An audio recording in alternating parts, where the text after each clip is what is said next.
What's up, everybody? This is Big Swiss here with episode 2 of The Process. I am here with Mogli The Iceburg from Indie Tribe, and we are here to discuss actually something that he brought up on Instagram that got me going. And then I started thinking of a bunch of questions. And so I asked him if he would jump on, and he is here with me today.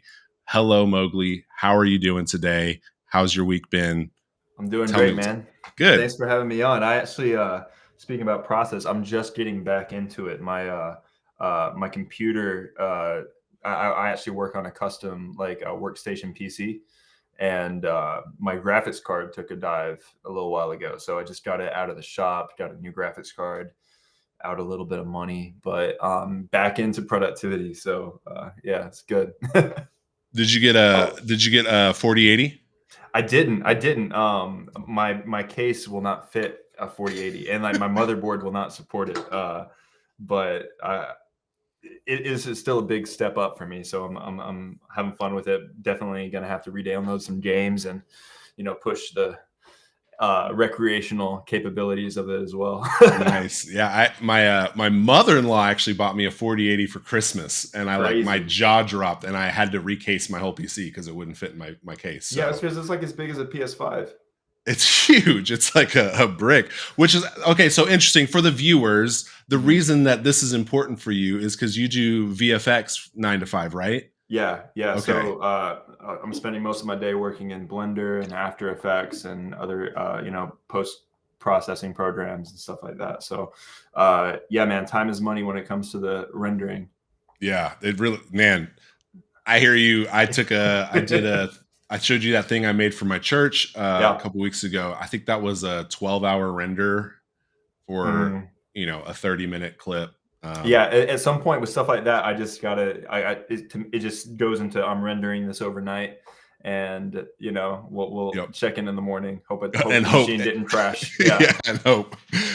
Sweet. So you had posted on Instagram a little short that talked about how you can't afford to make an album based on the way that the current structure of music listening is going, and that it makes better sense for you to release singles and access your fans. Can you just get in, like, it was like a 1 minute clip? I want the 10 minute or 5 minute like Yeah. breakdown of metrics. So the thing for me is that like I think I'm in a lot of ways I'm like a purist when it comes to art. Like music is totally like a passion exercise for me, and I love the experience of like creating a conceptual album, a cohesive album, creating like interludes and intro and outro, focusing on the flow of a body of work, all that stuff. And unfortunately though, like especially at this time in my life, I just turned 30, so like my time is increasingly getting split, and there's a lot more commanding and asking of my time. I just got married a year ago. We just bought our first house. It's like I have a career outside of my music, and my free time to create is less and less. And I don't even have kids yet, so I'm like thinking forward with that. Um, but it's like I have to like so the way I view it is like the time and my creativity is very precious to me, Yeah. and it's not like an infinite well that I can just drink on forever. So it's like I can't afford to waste ideas by packaging them in a format that the broad majority of people that have heard of me and care about me aren't even going to listen to. Mhm. So that's why it's like, at least for now, I'm trying to build the my audience and my career in a way that can compound, and just releasing just singles instead of albums is kind of like the only way that I can make efficient use of my creativity at this point. But like, so with that though, it's like I'm still an album person, and I like to package things. I like listening to albums. I like fulfilling that demand. So the way I'm looking at it is like I'm releasing an album, a song at a time, and getting to take advantage of all the algorithmic benefits that go into that, especially with like Release Radar on Spotify. That's free promotion, So, but the downside is that the people that really do rock with it, like they're not going to have like a shiny new experience of listening to like a bunch of tracks for the very first time. But the Mhm. flip side of that is that understanding my metrics is like most people that, like I said, most people that care about me and have heard about me are not listening to everything I put out. There's just so much noise in the system.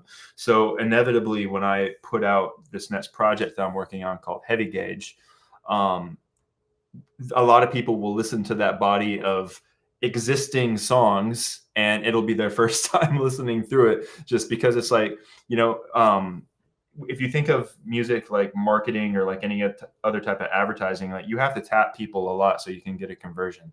Yep. And I view the more frequent song releases as more opportunities to create social content, social moments, algorithmic moments, and all of that. So How much time does that take up? Like, I mean, everything you said about like getting married, getting a new house, like I'm in that too. I'm also full-time job. I'm mhm. full-time in seminary right now.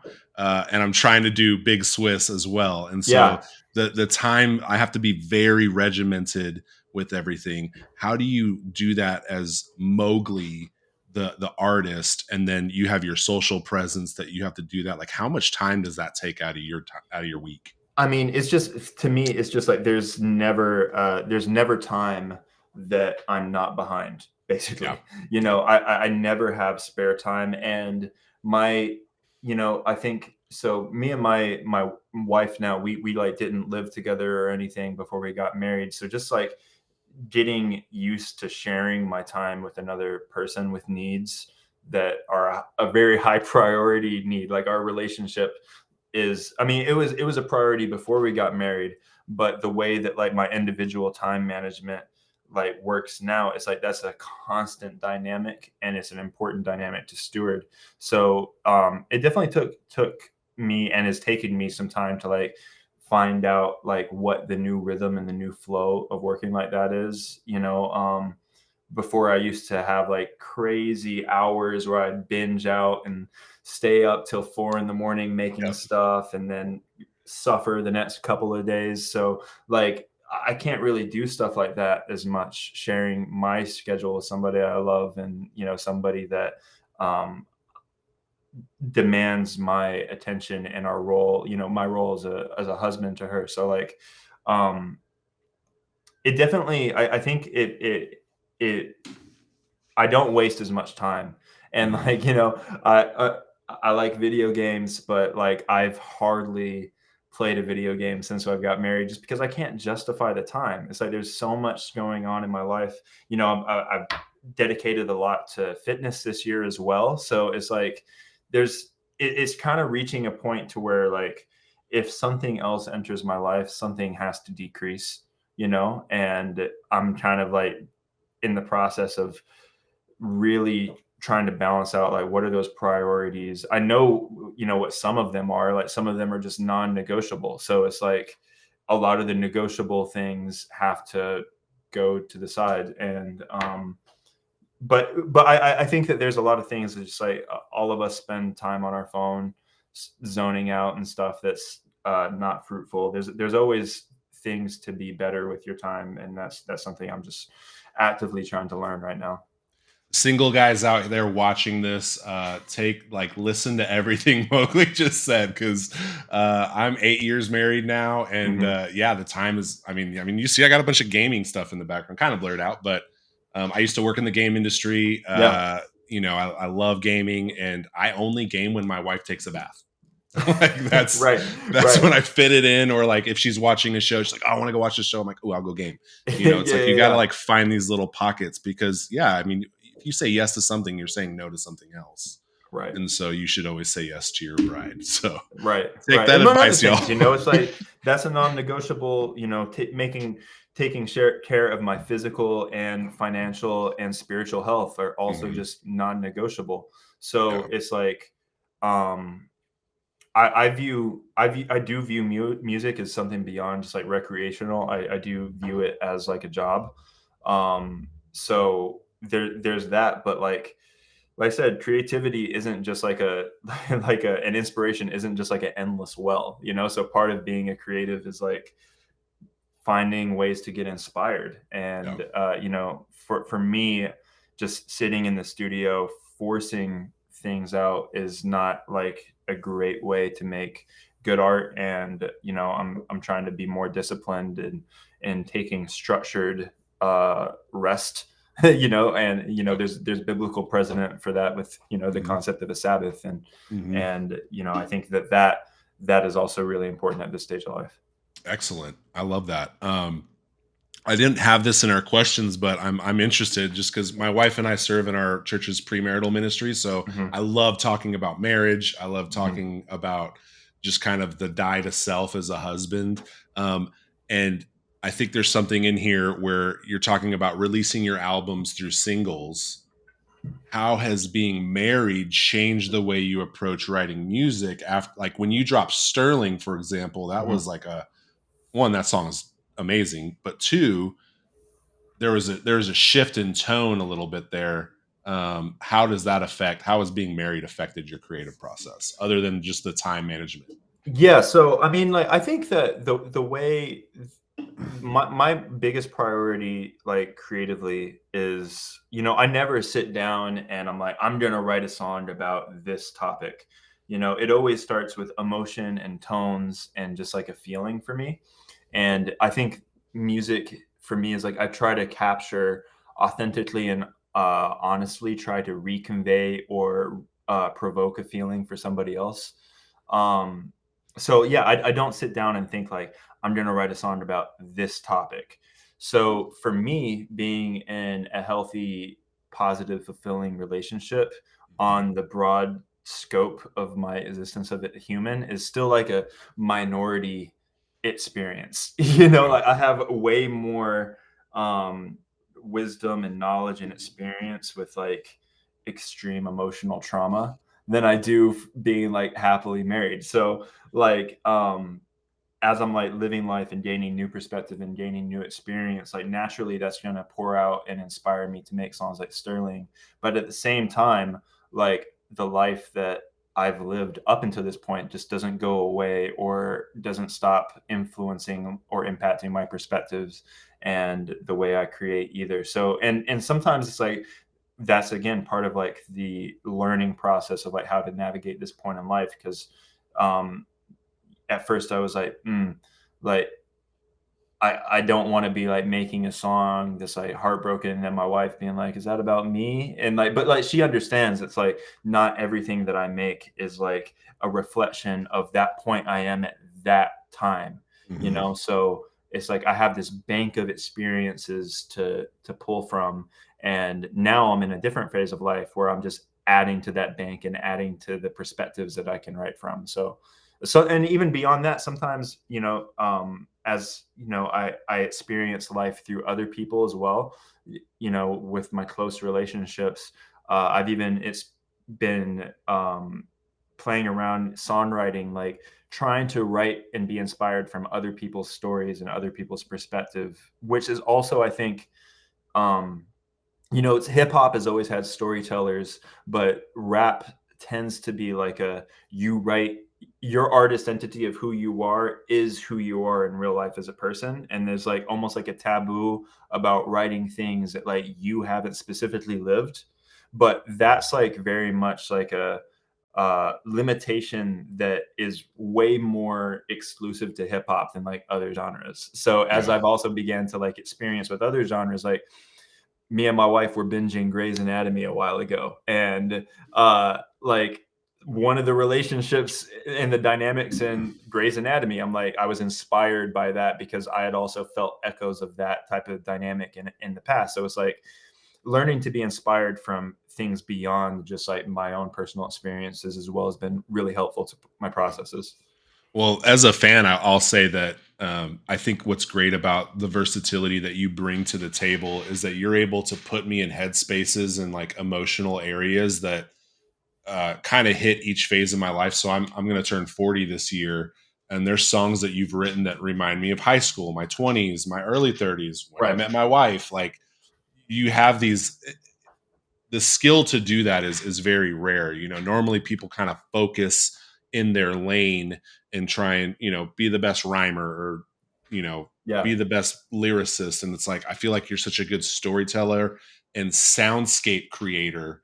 And so, as a versatile artist that you are, like you can sing, scream, rap fast, rap slow. You can hit a banger. Yeah. You can hit something that's chill. You can hit like a cinematic vibe too. Like there's my favorite song of yours is "Work" with Nice. Billy, because that song makes me want to work hard.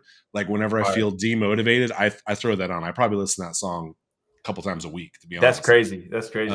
because it's a cinematic sound to it. It inspires me. And so, how do you jump from those things? And most importantly, as a Christian, when you're Mhm, getting into maybe more of the darker, deeper stuff, how do mhm. you like get in that mode and then come out of that? Yeah. So, the first what was the first part of that question again? I'm sorry. uh, like as a Christian, and you're going in and out of Yeah. like kind of maybe a deeper song that's maybe a little bit more sad, or if we look at like sad people make dope music too, some of those songs are really deep and hard. How does Yeah. that affect you spiritually? And then when you get in that headspace of writing that music, is it easy for you to get out of it and recognize like what you're saying about how you write? Yeah. So I think, and actually, this is something that me and Dill share a lot in terms of like creative process is like we both process our emotions and our perspectives through our music. So sometimes it's like there will be like something that's happened in my life, and like I've thought about it a lot in the background, but like if the right, you know, emotion provokes me to create from that inspiration, it's like as I write, I'm actually processing how I feel and how I think about a situation. And so like in that way, writing is like very, very therapeutic. And sometimes it's like I realize that like there are things about me that like I didn't even know I felt that way or believed that way until I wrote it and put it, just it's like that's very much like a way that I process my thoughts. In terms of like how that intersects with my faith, I look at it like this, like I I do view myself as primarily an artist. I don't view myself primarily as like a pastor, right? Mhm. And I think sometimes a community, just because of like the influence that comes with those, put some sometimes lumps those two things together. Little But pressure. and that's something, I'm not saying that there isn't. I think a certain degree of obligation that comes with just having a platform in general. But I do think that for my role, or at least where I feel convicted, is like I'm just making honest art about who I am authentically, and that's like I don't try to like sanitize parts of myself because of who I am or my platform or anything like that. I do believe that honest art is valuable, Mhm. and because of like who I am and my personal relationship with Christ, like I think that naturally that points in a direction that's like redemptive. Um, if that wasn't where I am in life, I would still be creating authentically, and you know,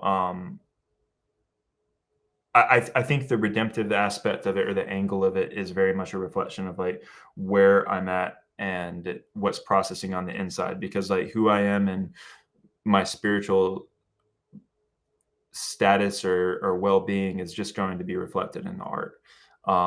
And I think the cool thing is that there's always somebody that's going to relate to where you're at. I think our wearing your heart on your sleeve and being vulnerable is a great way to connect with people. And yeah, I think that Yeah. answers it. Yeah, definitely. And I think your music definitely always finds a way to get it back to Christ, which is what I appreciate more about the music. All right. But going back to that, so yeah, I think all emotions and perspectives are valuable. I think Yes. honest perspectives are valuable, no matter what they are, no matter who it's coming from, because like people are valuable, Mhm. no matter like what they're going through, what what their status of their faith or their morals or anything. Like if an honest perspective is still a reflection of a person that has value. Yeah. So and I mean, like, I think that this might put me in my like a minority perspective, but I think is valuable if people are honestly talking about very sinful things. Yep. Because like if I have a window to empathize with somebody that's different than me, that believes different than me, that acts and behaves different than me, that helps me understand and connect with those people that are valuable. Yep. So with that though, I put an emphasis on authentic and honest, because like when you have a 40-year-old rapper that's fabricating a drug addiction to sell records, that's not valuable to me. That's exploitive, Yep. so um there are things that definitely to me like just super don't fly in music. But like I said, if somebody's really pouring out their heart, no matter who they are, that's valuable to me. Yeah, we at our church we put a high emphasis on that as well, and just confession of sin in your community groups, and Mhm. and because of that, I mean, you get into some grimy things that I think most people get uncomfortable with. Yeah. But But dude, read the Bible, man. yeah, Like yeah, just read the Bible. read the Old Testament. There's some grimy stuff in there, Yeah, but the Bible doesn't censor that, because like this is our story. This is who we are. And if we didn't understand the grime, we wouldn't understand the need for sanitation. yep, You know what I'm saying? preach. Yep, So definitely. That man, I love what you just said, because I was talking to Dill at the Glory Nights tour. I got to chat with him a bit, cool. and he had kind of mentioned a few things about the way his. Do you guys go to the same church by chance? We don't. I and Okay. Yeah, we I actually got baptized at his church, but Oh I wow. don't go there anymore. Well, just the way he was talking about community, I'm like, dude, do you go to my church? Like, and the way you're talking about, I'm like, do you go to my church? Like, do we have a Yeah. satellite out in Nashville that I don't know of? So Well, and that's, I I mean, love I that. think that's probably a common thread with all of us as creative people. It's like it makes sense that we would find ourselves in faith bodies that, include the creative process and how that intersects with the Christians, and how like creation mimics the creator, Yeah, yeah. So like that totally makes sense. Yeah. Our creative mission at my job is reflecting our creator. We build things that point people to Jesus and build up the church. And we repeat it every day in our daily sessions when we Mm, review our work. It's just a constant reminder that we are a reflection as image bearers to create things that bring people in. And sometimes that means making some transparent pieces that, show the sin and how fallen we are, so that people can be like, oh, I've identified with that. And I think your music definitely points to that. And speaking on that, so you dropped "This Is Fine" actually mhm. like a year ago. I think I was Yeah, looking up in almost. research. It was like February 25th last year. Just about, yeah. And that was a really cool EP. I loved the visual direction from the meme. Like, how, Thanks. I got to know how you made that album cover. I'm assuming you did it in Blender. Like, what? How did No, you make so that? it's After Effects and just practicals. So lighting is everything when it comes to art, and that's something that took me a long time as a visual creative to fully understand. It wasn't really until I got into doing 3D work that I understood fully the importance of lighting. But with that said, like we wanted to create this thing that this dude sitting in a room that's burning all around, right? So we had a lot of practical wireless Bluetooth aperture lights, and those actually have like a flame flicker setting. Oh, cool. So once we had those, then it's like you have the lighting conditions for the subject and the environment more or less correct. So then it's just a matter of going into compositing and adding VFX assets from Action VFX for all the fire assets, motion tracking those to the things that need to be motion tracked, and just tweaking the details. Yeah, I loved the way it looked, and I loved that it. You had Eshawn Burgundy on that, and you had the Brian Braille from Yeah. The Beautiful Eulogy. I have to know what it was like collaborating with those two heavy hitters, and like, did y'all? Yeah, just tell me how that came So about. What was it so like? first of all, I want to talk about why I did that EP though, because like I think at this point I'm mostly known for doing like more alternative things, right? Yeah, So w- putting out a boom bap EP was not something that's like I knew going into it like this isn't going to like really necessarily further my career. That's not something people are demanding from me. But the thing with making it is like, hip hop was like my gateway into just creativity, really. And like it's always a part of who I am. And I really kind of despise how sometimes it's like people belittle hip hop as like a legitimate art form. Like it's like it's like an arc that when a rapper decides to like be a real creative, they depart and they make their album that's like the least hip hop, right? Um, so for me, like This Is Fine is part one of a four-part album called Angst Is For Everyone. And basically that intro to it is just my love letter to what got me started in music, what my love letter to CHH, which is what really like got gave me a platform. Those are things is because I'm going in a direction that really deviates from that creatively. Like most of the stuff that I'm going to be releasing really can't be described as like hip hop at all. But I wanted to do that as a statement and as a love letter to the community that started everything for me. That like hip hop is a high art form. It's something that can be timeless, can be classic. It's something that you don't age out of, and that's like why I wanted specifically to get Ishan and Braille on it, because it's like that's another thing I'm really passionate about. Like, dude, like any other thing in life, the older you get and the more you do it, you just get better. But like, especially in music and especially in hip hop, it's like there's just a tremendous pressure that like if you don't do so and so before you're 25 or before you're 30, then you're washed. But like, I believe in hip hop being a mature art form that people can grow with, and it's not just for teenagers. It's for everybody in every stage of life. So create collaborating with someone like Braille, it's like that's a mature man. Like he's in a different place in life, and he has a level of like spiritual maturity that's beyond mine. So it's like I wanted to bring those voices in and also like celebrate that, like, yo, when people get older, they get better. We don't just leave them behind. So that was like the whole process, and it was very cool. I'm a huge Beautiful Eulogy fan, so like I sent Braille the beat with a hook, and he had some questions. He's like tell me what you mean about like the middle finger line, and like we had like this like you know got into theology and stuff, and like after some conversations he was like, man, I rock with the concept. So it was really cool. And same with Ishan, like super cool guy to work with, and just like uh, the the professionalism and just like I'm looking for a word beyond. It's like you can just tell how seasoned they are, Yeah, and it was just like such an honor that to me that like dudes that like I would consider like and like a legendary status in our space were willing to lend their talents to my project. man, that's awesome. I mean, yeah, Beautiful Eulogy's one of my favorites too. Ishan, I think, dropped one of the best. I mean, definitely an album of the year candidate earlier this year. So Yeah, big fan of them. So when I saw you collaborating with them, I'm like, oh man, an indie tribe mixed with some of these legends. yeah, That's awesome. And I totally agree with you of just like seeking out those people who've like maybe a couple steps ahead.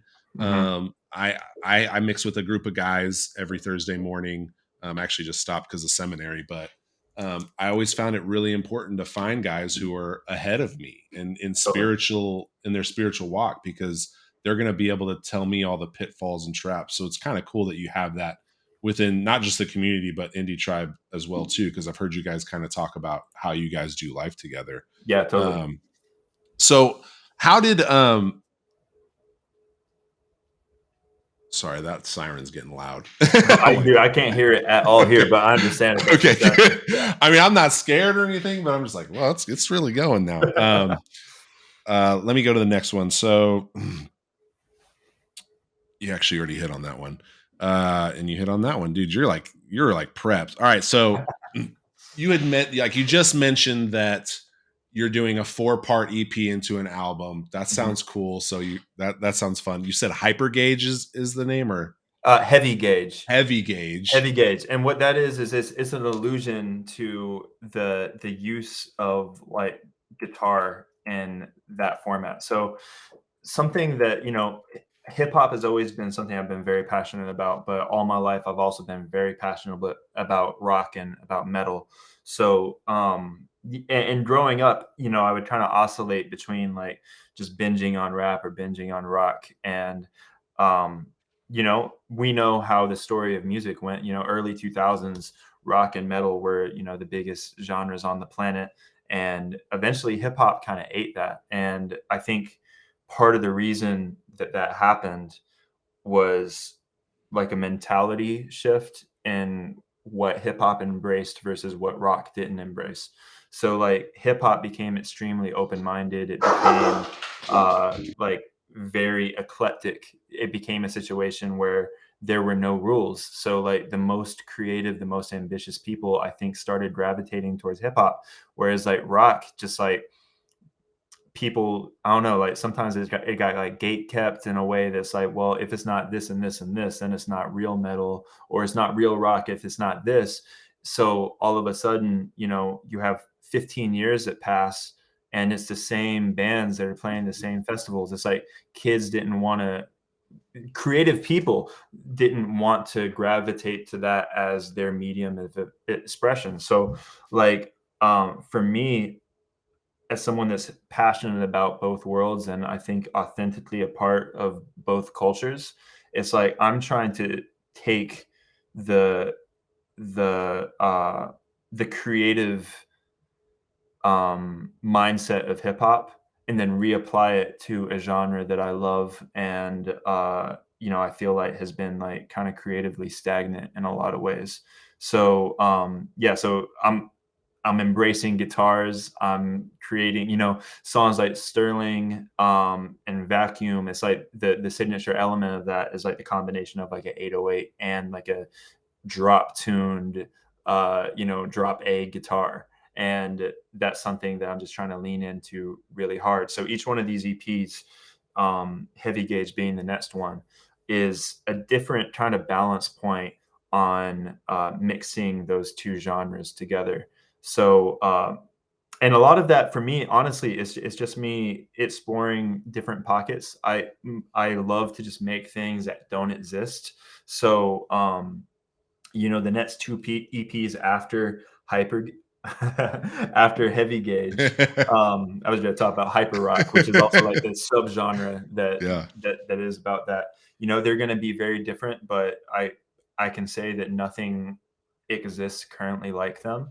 And I know that not all of them are going to be for everyone, but I think that the average person, will enjoy something out of all of those. So the idea is that these four EPs ultimately create an album called Angst is for Everyone. And the whole thing is like it's not for everyone, but something is on here for everyone. You know what I'm Yeah. saying? Yeah. So like I'm cool with like people not messing with everything I put out because everything that I make isn't for everybody. Yeah. But I feel that way about a lot of music, and sometimes there's music that I love that I go months or years without listening to, and then I come back to it. And the big thing for me is just find keeping creating things that like I'm just extremely passionate about, and I do that the most through just like trying to create new formats. So you hit on a few things that now I'm just like my brain's spinning because I think you and I think a lot alike, Mm, specifically about hip hop and how people interpret it as like a maybe a remedial form of art. mhm. Where I would look at it as the most elevated form of all of your favorite music put into one. Yeah. Um, Well, because like hip hop and now is like because it's hip hop is like it's really, I feel like you can't actually define it by anything more than a mindset at this time. yeah, And because there are old heads that are like, oh well, this isn't real rap music. At a time people were like, Soldier Boy isn't real rap. Kanye West isn't real rap. That's just auto tune. And then there's like mumble rap. Like those mumble rappers aren't real rappers. and I'm on that tip though. I will say the mumble rappers are not my thing, but I will say that it is a branch on the tree of music. And if there's some birds that want to sit on that tree, on that branch, knock yourself out. I'm glad you like it. right. Well, and I think there are legitimate criticisms with hip hop Yeah. as well. And I think one of the things is like hip hop is like one of the easiest genres to do like mediocre. Like it's probably I like that. it's probably one of the and it's like everything about it is, if you can't sing, you can probably rap. That's which, by the way, is why I initially started rapping because I couldn't sing. It took me like over a decade to grow into my voice. But if you can't produce, no problem. Just go on BeatStars, lease a beat for $20. You want to be a producer and you can't produce? No problem. Go on Splice and download a loop pack and then throw some drum loops over that. And now you have a beat. You don't have creative vision? No problem. There's an entire marketplace for cover art. So it's like, hip hop, because of its DIY nature, has also created this really unique and interesting micro economy of just kind of a supply chain of mass producing rap music. So yeah, if anybody can make subpar or par or mediocre rap music pretty easily, and because of that, there's a lot more saturation, and I think that tends to color how people view the whole thing. But it's like I think the beauty of great hip hop is it's an art of subtlety. And if you don't exist in that world and in that culture, like you might not be able to pick up the small differences of what make Future great as an artist as opposed to your neighborhood auto-tune trap rapper, or the subtleties of Kendrick Lamar rapping in polyrhythms, or so many things. But like I do also believe that like hip hop at its highest form is kind of like peak art for me, because like hip hop is like it's a mindset that pulls from every other type of art in the world. So there's, in the same way, it's like it's this double-edged sword where in a way there's no floor to hip hop, but there's also no ceiling to hip hop. And if you're not familiar with it, it's really easy to have like a biased perspective of what it is. And that is, I feel like you're reading my mind, and I have these conversations with my wife all the time. My wife's a big hip hop fan as Mhm. well. And so, but she's not as like intricate as I am, where I'm like, oh, did you catch that cadence pattern? Or like, hey, I'll like pick out like samples. I'm like, oh, this is a Mhm. sample used from A Tribe Called Quest from, this 1993 album. And she'll be like, how do you know that? Yeah. And I'm like, because I'm a nerd for Yeah. one. And two, because I just have an ear for it. Do you think part of what you're talking about is because we like you said you're 30, you just turned Yeah. 30? So you're like the second or third generation growing up with hip Right. hop. And so you're like at a ground floor to be able to mix those Mhm. elements and start something new with hyper rock and do an 808 and guitar sound that no one else is doing, where the old heads like me or somebody older Yeah, than you me have an might be extra like, I 10 don't like years that. of, palette that have, Yeah. but like, But I always catch up. I always seem to catch up. Like, um, I went through a phase where I was really into the Midwest indie scene, like Rhyme mhm. Sayers, Atmosphere, POS, all those guys. And whenever they would release a new album, I hated it. And then like 3 months later, I was like, this is the best album I've ever listened to. And that's still happening now to me. Yeah, and I mean, like, dude, with Indie Tribe, man, we're all like the biggest music nerds that you'd ever meet. So it's like, and we really study people too, and like, so we study the huge artists, like Drake or like Kendrick, but then we all listen to some really obscure stuff that are like borderline like totally unpalatable. It's just because it's like we crave what's new and what's interesting to be inspired from, but then like we'll see the connections of like, because we're tapped into this kind of underground off tempo Detroit scene. Like we're already like tapped into that, and then we'll listen to a new Drake song, and it's like, oh my gosh, Drake has like made this unpalatable micro niche, and he's pulled gems from it, and now that's the catchiest flow that everybody's biting. Um, there's a lot of layers to it, man. Yeah, Jared Sanders got me on that Lil Yachty album that just came out, and I'm still playing it like I mean, it's on repeat, and it's just such a weird mixture of like Pink Psychedelic rock Floyd with like 80s with with I like don't even Frank know how to Ocean, with like yes, like mumble rap, it's so you good. know? Yes. I need that vinyl. So, I think it was last year or the year before. Mhm. I think it was like a year after y'all released Upper Hand. You dropped that documentary of how you guys like Yeah, basically got a VRBO, locked yourself down. Did you guys do that again for your we next did. album? Because I know that's coming this Yeah, year. we did. So, and right now, I mean, like we're just all of us. It's like there's a lot of bandwidth we're trying to manage. We had our writing camp for our next album, and um, all of us are working on our solo stuff at the same time. So, um, it's like a double edged sword, man. Because like so John Keith is about to put out the best album of the year. Um, and all of us really something that's great about us, our community, is I think we all fully like believe and support each other's like individual endeavors as well as our group Yeah. endeavors. So it's like we all want to give each other the time to respect our solo careers and stuff.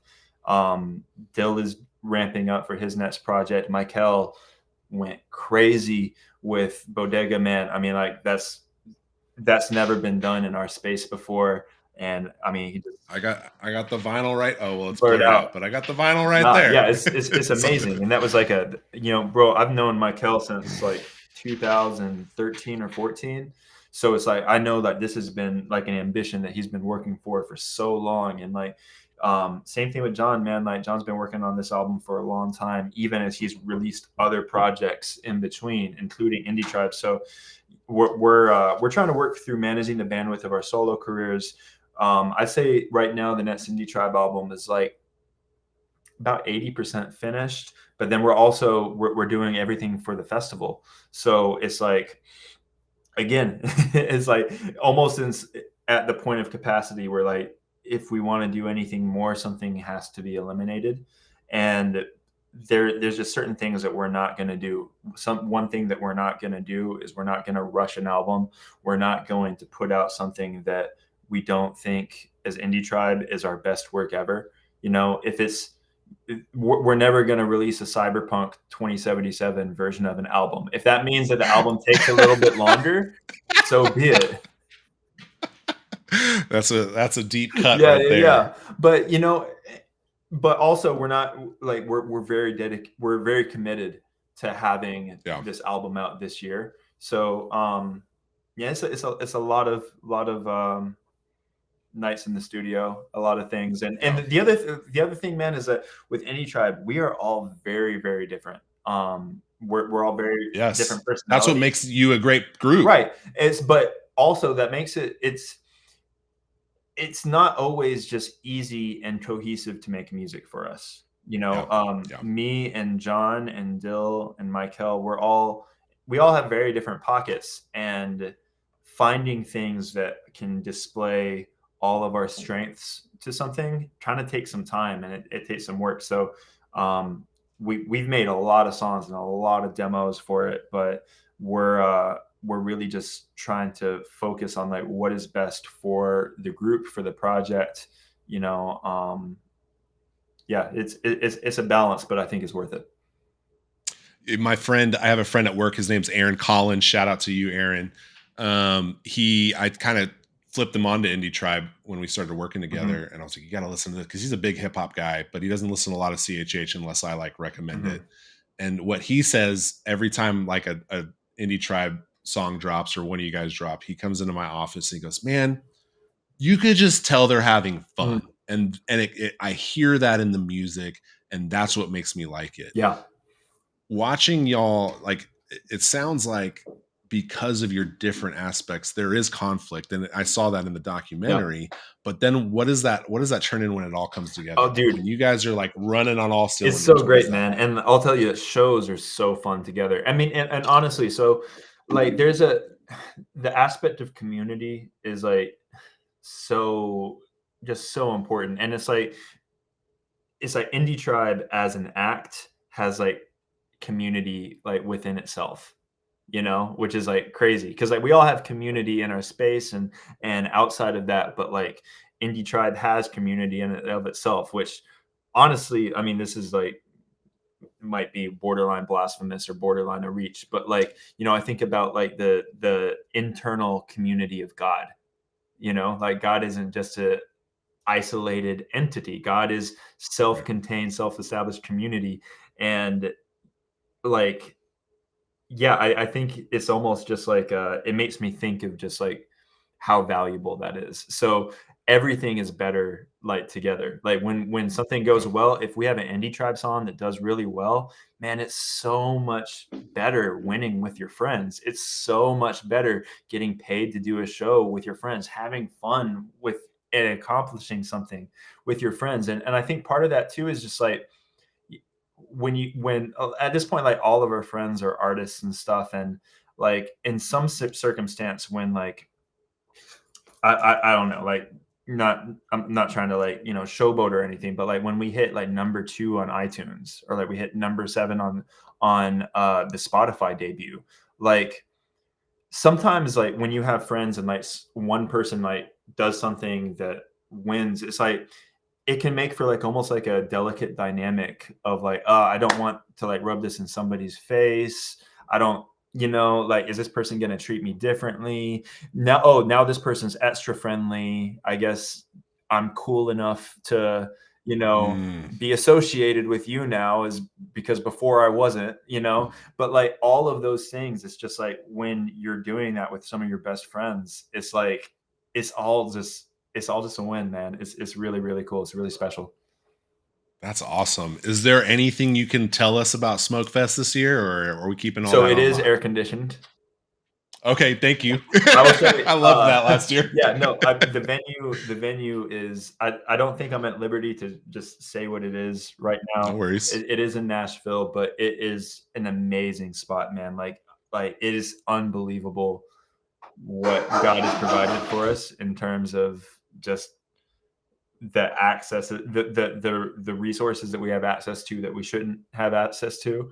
Man, it's going to be really, really cool. I cannot wait for more of that I, information to come out. I'm excited. So I've been to probably 250 concerts in my Okay. life, like, and I would probably say 200 of them are hip hop, Okay. and that was probably a top five all Wow. time experience for Dang, me. dude, that's crazy. Well, I mean, like, One, so I will say you got this. to chop it up with the Yeah. people. Like you got to meet everyone. You're in air conditioned. You guys gave us water. Like, Yeah. I mean, I've never been to a show that was that like community friendly. Yeah, yeah. I mean, the location and the things we have planned this year is gonna just go even further with that. And I will say this is one thing I don't know if I'm supposed to say it, but I'm just say it anyway. But this year we're leaning even heavier into it being like a music festival. So we actually have 2 days of music this time. Oh, That with yeah, that's all I'm gonna say right now. We have multiple okay. days of music. There's actually a lot more artists involved. Um, yeah, and we're still doing community stuff. We're still going to do the VIP party, the pass the aux, the cipher. We're still doing uh, indie institute. We're still going to do that. So That was really cool last year. I really enjoyed yeah, that. that's something. And like, man, something that we're trying to do with Indie Tribe is like, and with Holy Smoke and with Indie Tribe is that we really believe that there are a lot of people that are believers and seekers that have no idea that Christian hip hop exists. And we're really trying to use the algorithms and the platforms that are available to us to expand to those people. Something I think that is great about CHH is it's a very dedicated and tight knit community, but I think one of the pitfalls of it is that people tend to think very small about it, and there's a reason why like basically nobody's able to outperform Reach Records. It's Yeah. like everybody's operating within the umbrella Yeah. of like Reach's footprint. What we're trying to do is build in the world and culture and just broadly use the tools that are available to us to carve a new niche of people that are just like us, you know. And Yeah. we want to create space for community between believers, seekers, non-believers all together, and we're trying to do something that currently doesn't exist. So Wow. it's really dope. We're all really excited for it, and yeah.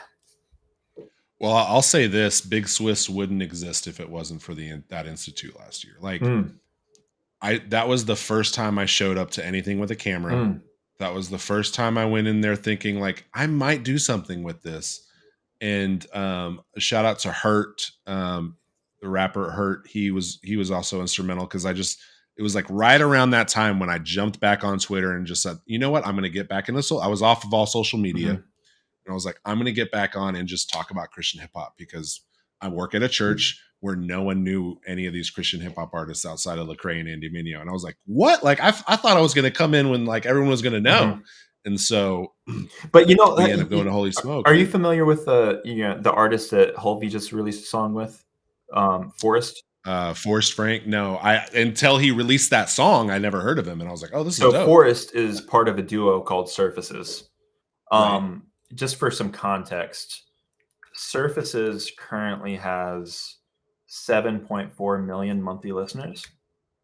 And I've never heard of Yep. him until that song came But out. they are, they are not just targeting CCM or CHH or any of that. They're just going out into the world and making fans of people like them. And they're using the Yeah. platforms and algorithms that are available to them.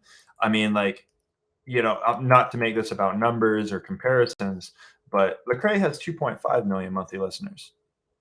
You know what I'm Yeah. saying? Like there's millions of people around the world that would be primed to enter this space and what we have to offer Yeah. that don't have any idea it exists, and they won't know if it exists as long as people just continue to think into the footprint that reach is given them. And it's great that that Well, and exists. It's great that exists, but yes. it can't just be that. Yeah, and I think there's two things that you said that I think are interesting in that. Is one, there's a lot of talk in our community that CHH is dead, Mhm, yet they won't support each mhm, other, or people like me will come in and be like, cool, I'm going to start contributing and help you out as much as I can. And yeah, I'm starting with a small like follower count, but I'm going to help try and grow that so I can tell other people about you. mhm.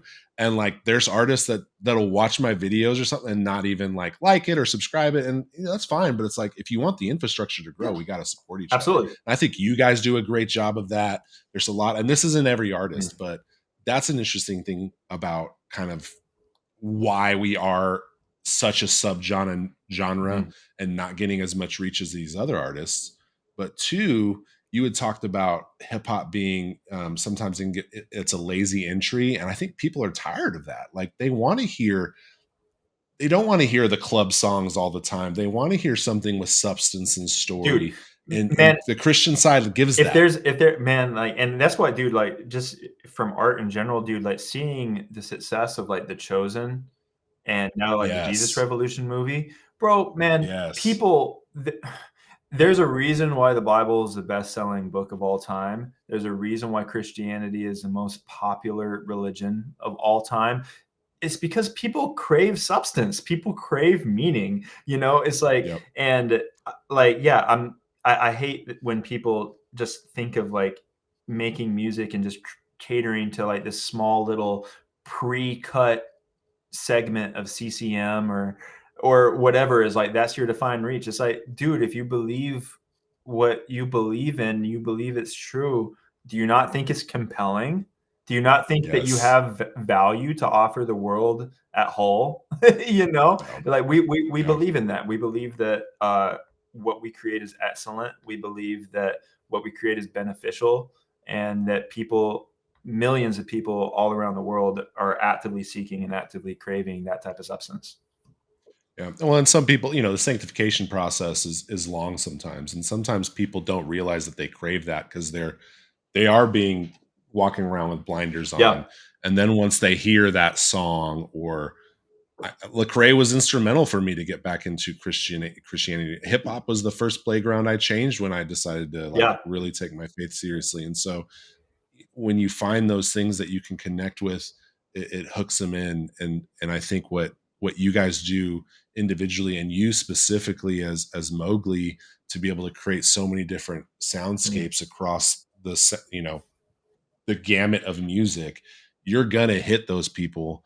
And I love that you're just very Christ minded about the way you do that. So I want to be mindful of your time. I got two last things I want to Dope. do. I want Perfect. to encourage you.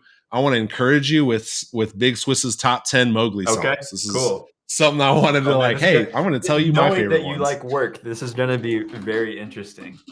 Yes, yes. I try to hit something from like every Every kind of era. sound that you Yeah. Okay. have. Yeah.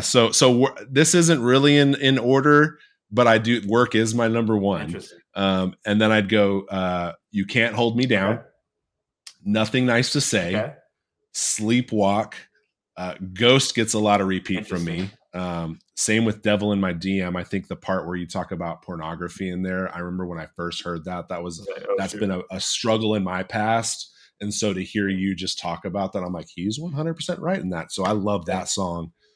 Get to the point, Black on Black on Black on Black, Hypocrite, and Some of Y'all. I was listening to Some of Y'all on the Hey way to man, work today. that I feel like that is like one of my like most like slept on songs, to be honest. That song hits so hard. And then I had a bonus part here because these aren't Mowgli songs, but you have some features Okay. on them. So I think one of the best verses I've heard in all of 2020 was your verse on Clear, Oh wow. Thanks. from Upper Hand. I love the cadence structure. I love how you hit it. I was like, dang, Mowgli's getting it on this track. And then the track you did with 350 on Love You Divine, Good Without You, that song is one of the best songs I've heard about addiction. Oh wow. And the way that you come in with like that vocal kind of chorus type background, I don't know, it just hits, man. It hits me in Good, the man. soul when Well, I dude, I hear it. gotta give 350 his credit on that because, like, man, like he reached out for that and like he had like the whole vision. He was like, dude, I just want you to do this. And I'm like, bet, say no more. So Awesome. I gotta give him all the credit on the structure and the concept of that song and everything. But dude, thank you, man. Bro, like I think so when I was talking about blending the pockets of like rock and hip hop, some of that earlier stuff, like the stuff on Dreamcatcher, like Work, and did you say Sleepwalking or Yep. I yeah? love Sleepwalk. So Yeah, that's a like great song. that period of life, like I was listening to, it was 2000. Came out in 2015, so I was making most of it in 2013 and 14. So like kind of indie pop was really huge. Like Imagine Dragons had just came Yep. out. And so synth pop was really big, so like that was like what I was really influenced in those songs, like those huge like gang vocals like on Work and stuff. It was like trying to find a new pocket of incorporating, like I guess like the at the time like the modern indie pop scene with like hip hop and also with like cloud rap and like Clans Casino has been like a huge influence to me. I don't know if you're familiar with him, but yeah, that was like the product of that. So the same product, like the same process that created that phase is what's creating my current phases. It's just like the influences are different, but that's always what I'm trying to do. I'm always trying to combine the unique things that I like into something that hasn't been mixed yet and try to find unique pockets. And um, a lot of times I think if I'm just talking about from a market perspective, it's a miss, Yeah. Yeah. but sometimes it hits, and when it hits, it makes it worth it. Man, that's awesome.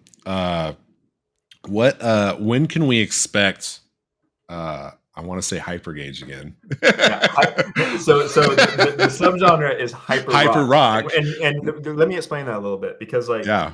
are you familiar with hyper pop? Not really. I mean, I love your you did some covers of Linkin Park Crawling, which I Mhm. think is incredible, by the way. Thanks, I man. think the way I thought you were Chester for a second. Wow, wow. When I first heard it, I was like, dang, is this like just a remix of it? Or is this actually like that's Mowgli screaming? Yeah, So like it took me like 7 years to wow. get to do that song justice. Wow, I think you did. I mean, I remember when hybrid theory came out. I was in high school. My Uh-huh. friend brought it to school, and I was like, "What's this?" So I've been a Linkin Park fan since they Yeah. dropped. So Yeah. to hear you do that, that was cool. Thanks, man. So, well, so hyperpop is basically in my opinion, it's very much same shares a lot of the ethos of like hip hop creativity as far as there just being no rules whatsoever. Yeah. And if you think of like garage bands and stuff, Mhm. think about like what a socially awkward, angsty kid that has been on Ableton for 12 out of the 15 years of his life, what type of music that person creates, and it's Right. just unbridled digital maximalism. Nothing is off limits. You want to distort something, you want to pitch something, you want to speed it up, slow it down, artifact it, whatever. No rules. So in my opinion, it's like one of the most creative scenes right now. So I've been pulling a lot from that and mixing also my background in hip hop and rock into that. So it's like there's a lot of similarities with some of the stuff that exists in hyperpop and what I'm doing, but I think there's a definitive kind of grit to it that's a little bit more intense, a little bit less bubblegum Yeah. in songs like Ugly or like Vacuum, and that's where the name comes from. So, Okay. Sweet. What can we do as the CHH community? How can we pray for you? man, I think I'm in a period of life where I'm like very much kind of learning how to navigate like a new stage of life, and it's like I'm distinctly like not a kid anymore, but I consider myself still like young and youthful, and it's like I feel like this is like entering a time of like peak potential and also peak like responsibility and like consequence. So it's like you know everything has consequence. I feel like at this point in life more than I've ever experienced it, and I have responsibilities that I've uh I'm new to stewarding. I'm not going to say they're foreign to me because it's like I have a great dad. Like I've got to see how to navigate these spaces, but I've never done it before. Yeah. So I think there's a lot of pressure with that. Sometimes it can be kind of overwhelming, but that's like the biggest thing of like early marriage, like pre fatherhood stage of life. It's definitely a bit of a minefield, and I think most Christians walk into it thinking like it's not going to be that hard, and then you realize like kind of what you alluded to earlier. You're mixing your free time with someone else's free time, and now you don't have any free time. It's Yeah. you Well, have to give and to me, yourself it's up. not even just like just time. Is there's so much of it is just like everything is about more than myself Yep. now, and it's like my like I think my time is probably one of the biggest parts of it is, but it's like my time isn't just my own anymore, Yeah. like Yep. but my decisions aren't just my own anymore. What Yep. impacts my life, it carries a lot of weight outside of me, Hmm. and I think that causes me to be a lot more intentional about like my habits and like even like how I think, what I believe, all these things. It's like I feel like everything now is like kind of critical towards, I guess, the foundation of like what the rest of my life is going to be.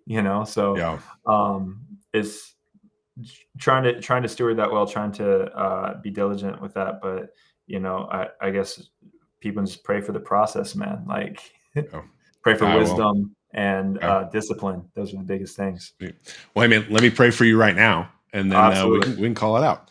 Yeah. Heavenly Father, I thank you for today, and I thank you that you're a God that calms storms, and I pray that you'll calm the storm happening in Dallas right now outside. But I want to specifically lift up Mowgli and just this transitionary time in his life where he is newly married, about potentially getting into fatherhood soon, and just managing all the things that you have to do with marriage. I pray that you would go before him, give him clarity, give him discernment and wisdom, and how to decide the things that put his family first as he dies to self, and dies for his bride, as you did for us, Father.